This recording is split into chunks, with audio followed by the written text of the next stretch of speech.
Salut, salut, j'espère que vous allez bien. Bienvenue sur la chaîne Apprendre la harpe celtique avec Eve.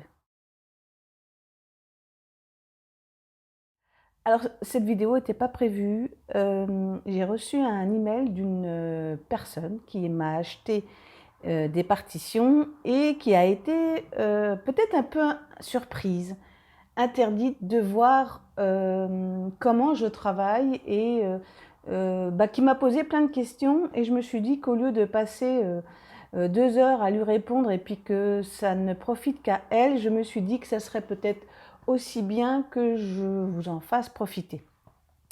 Alors, elle a acheté les partitions Pays d'Inogad et The Witcher, The Priscilla Song, et il y a des choses qui l'interpellent. Donc, ce que je vais faire, c'est que je vais vous lire ce qu'elle m'a écrit, et puis au fur et à mesure, je mettrai des petites incrustations pour imager un petit peu ma réponse. Alors, je vous lis son email. Bonjour Eve, j'ai acheté 2 partitions sur votre site et j'ai quelques questions à ce propos. Alors, on commence par la partition Pays d'Inogad. Il y a donc les annotations pour les doigts et parfois il y a par exemple un tiret ou 3 tirets. Que veut dire le petit tiret à côté du chiffre? Alors j'ai repris la partition parce que bon voilà, je ne me rappelle pas de tout. Alors oui, par exemple, là, au niveau de la mesure 18, il y a 1, 2, 3, tiret 1, 2, 3. Alors, quand je mets des tirets, normalement, c'est pour, comment dire, après, je crois qu'elle pose une autre question à ce sujet, mais quand je mets des tirets, en fait, c'est pour découper les phrases, en sachant qu'une phrase peut faire une mesure, 2 mesures ou une ligne. Et du coup, pour mieux visualiser dans l'espace que ça ne se fait pas en une seule traite, mais qu'il y a des découpages et des déplacements de doigts, je mets des tirets pour indiquer, par exemple, là, pour cette phrase, il y a 1, 2, 3, 4, il y a 4 petites parties dans la grande partie. Et c'est pour ça que moi, je mets des tirets. Donc, je pense que c'est ça qu'elle a voulu dire. Voilà. Donc, ça, c'est pour la première réponse. Donc, quand je mets des tirets, c'est pour en fait découper virtuellement une phrase qui pourrait faire plusieurs parties. Alors, là, ensuite, elle me dit, donc toujours pour le morceau Pays d'Inogad, quelle est la différence entre part et PB? Alors, c'est une bonne question. Pourquoi j'ai fait ça? Pourquoi j'ai fait ça? Je sais plus. Certainement. Alors là, par rapport à ce cas-là, parce qu'il y a des fois, je fais aussi des bêtises. Hein, je pense que j'ai... Ah, si, ça y est. Nathalie, je suis désolée. Ça y est. J'aurais dû le marquer plus clairement. P, ça veut dire pont. C'est-à-dire que c'est une partie qui est entre deux mélodies, deux parties, qui correspond en fait à l'intro. Et B2, je pense que j'ai voulu dire que c'était la... Oui, c'est ça, pont. Alors, P, ça veut dire pont, et B, ça veut dire bridge en anglais. J'aurais dû le mettre quelque part, hein, parce que c'est vrai que c'est un peu, voilà. Et 2, ça veut dire que c'est la deuxième fois, puisque ça correspond en fait à l'intro de Pays d'Inogad. Voilà, donc ça y est, j'ai retrouvé. Il y a des fois, je suis perdue. La troisième question, c'est pour la main gauche, il y a des annotations en dessous, telles que GD, GC, E, E2, BGD, etc. Qu'est-ce que ça signifie? Alors, ça permet de rebondir sur une rubrique, un topic. C'est vrai que c'est la première fois que je parle en fait de mon évolution et de mon travail, je peux dire mon vrai travail, mais mon travail actuel. Il fut une époque, je faisais beaucoup de concerts, etc. Aujourd'hui, je me consacre que à l'enseignement parce que physiquement, mentalement et pour plein de raisons, je suis plus capable de jouer et de maintenir une certaine endurance. Mais par contre, je l'ai toujours dit d'ailleurs, moi, mon métier principal, ma passion, ça m'énerve ces choses, ma passion, c'est vraiment d'enseigner et de développer des outils. Et par rapport à sa question, il est clair, et je le dirai certainement en anglais, puisque je vais faire une vidéo aussi en anglais, tant qu'à faire, que je m'adresse plus à un marché anglophone, je dis anglophone parce que c'est pas que les Américains, qu'un marché francophone. Le taux est de 1 pour 10, c'est-à-dire qu'il faut être conscient.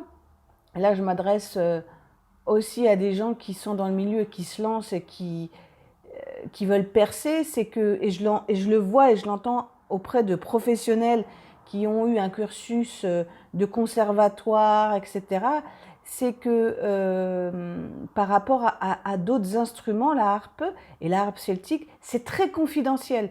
Ça veut dire qu'il y a très peu de gens en France qui en jouent, même si ça peut paraître beaucoup, mais par rapport à la guitare ou au piano.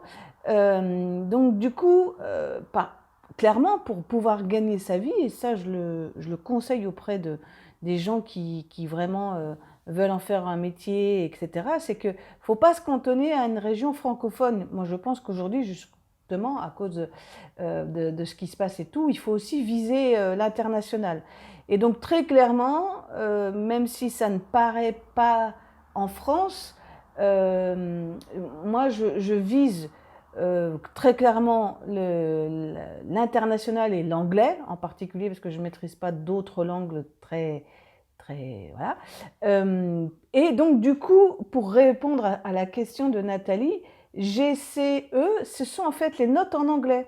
Et donc, un autre élément aussi que j'aurais pu dire au début de la vidéo, les partitions que je propose, ce sont des partitions à but pédagogique pour moi. C'est-à-dire, il y a peut-être des professionnels et des professeurs, je connais quelques professeurs qui m'en ont acheté, qui ont peut-être été surpris.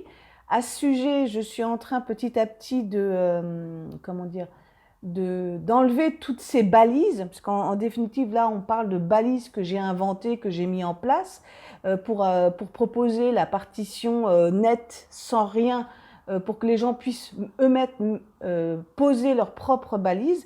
Alors ça, c'est un très gros travail parce que je dois défaire tout le travail que j'ai fait, etc. Mais il en reste quand même l'essence même de mes arrangements, de mes idées.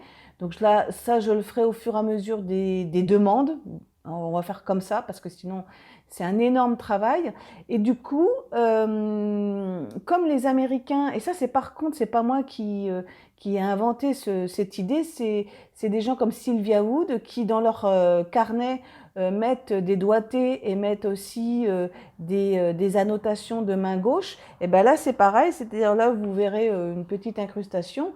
GC, ça veut dire sol, do, E, ça veut dire mi. Alors, il y a un moment donné, alors elle met mi 2. En fait, il y a aussi sur cette partition, il y a aussi les doigtés de la main gauche. Donc, ça permet aussi pour les gens qui ne savent pas trop quoi mettre comme doigté d'avoir cette information-là. Donc, par exemple, pour ce morceau Pays d'Inogad, il y a les doigtés de la main droite, les doigtés de la main gauche. Voilà. Alors, vous ne trouverez pas ça partout, sur toutes mes partitions, mais ça, c'est un petit peu ce que je fais en 2021. Donc voilà, donc pour répondre à ta question, ce sont en fait les notes en anglais.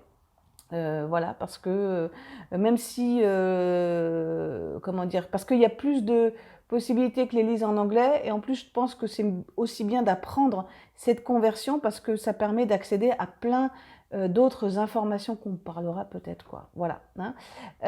Donc ensuite elle me dit, pour finir, il y a 2 notes semi-barrées, par exemple en partie 1. Par exemple, dans le 3e espace, c'est une appoggiature brève, ou comment dois-je les jouer du coup? Alors, ça, ce que je vais faire, c'est que je vais certainement refaire la vidéo, enfin, voir la vidéo du clip, la base, et je rajouterai une voix off pour lui expliquer un petit peu mieux, parce que là, comme ça, c'est pas forcément évident. Voilà. Ce que je voulais dire, là, je suis passée par un autre médiateur, enfin, sur un autre médium pour vous montrer. Donc, en fait, Nathalie parlait de ceci, voilà. Quand on clique, voilà, là j'ai la version Muscore, quand on clique sur ces symboles, lui il dit, vous allez le voir en bas à gauche, que ça s'appelle Acciacatura ou Acciatura, je ne sais pas comment on dit, c'est de l'italien, ça permet vraiment de donner une info. Et lorsque je le joue, voilà ce que ça donne. Voilà ce que ça donne, d'accord? Alors là, ce que je vais faire, c'est que je vais baliser ça, c'est-à-dire que je vais vraiment lui faire tourner que cette partie-là. Je vais enlever le métronome. Mais si ensuite on refait le tout, ça va donner ça. Ça, ce sont des points d'orgue. Et puis, voilà, tadada. Hein, si je l'isole, ça fait ça. Alors, j'ai pas réussi à l'isoler, merci. Voilà ce que ça donne. Alors, là, la version est un peu trop rapide, hein, bien évidemment, on peut le faire plus lentement, c'est ce que je fais. Et donc, voilà comment ça doit être interprété. Et puis, je vais vous montrer comment dire, comment moi je le joue. Voilà, j'espère avoir répondu à la question.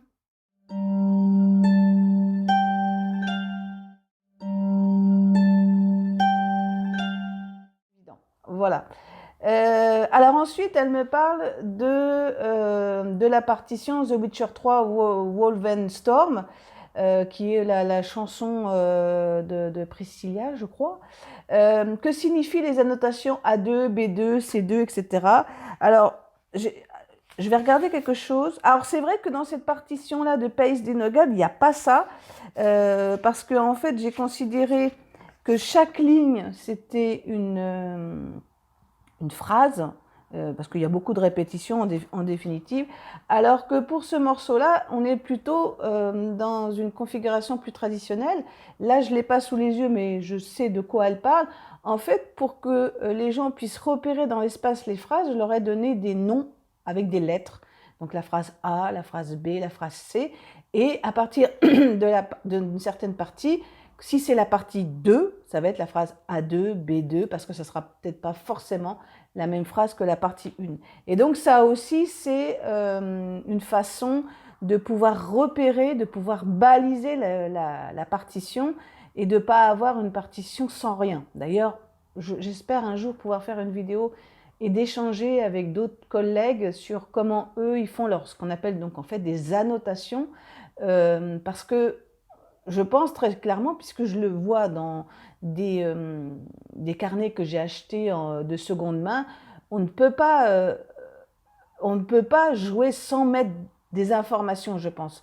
C'est un peu comme partir en randonnée où on a sa carte GPS, où à force de faire un chemin, on sait qu'on a fait 1 kilomètre parce qu'on a passé ce pont. Alors, je fais une petite aparté, je viens de me rendre compte que j'étais surexposée, donc tant pis, je verrai qu'est-ce qui était surexposé avec la lumière qui change.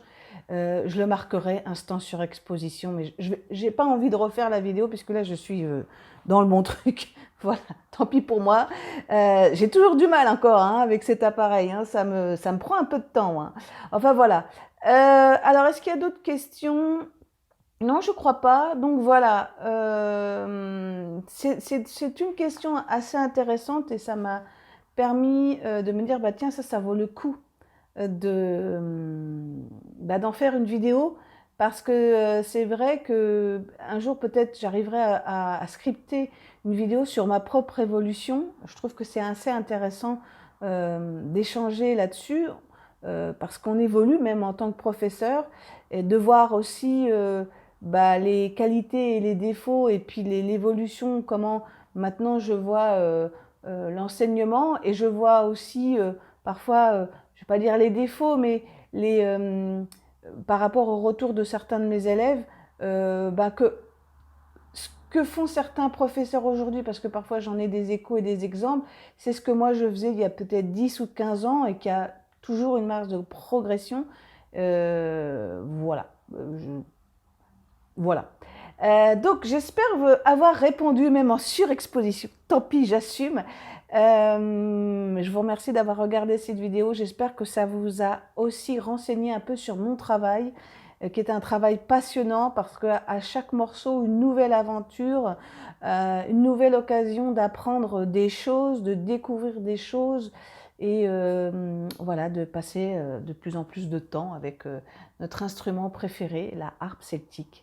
Si vous avez des questions, n'hésitez pas, comme Nathalie, à m'envoyer vos questions parce que c'est comme ça aussi que ça me permet de créer des contenus.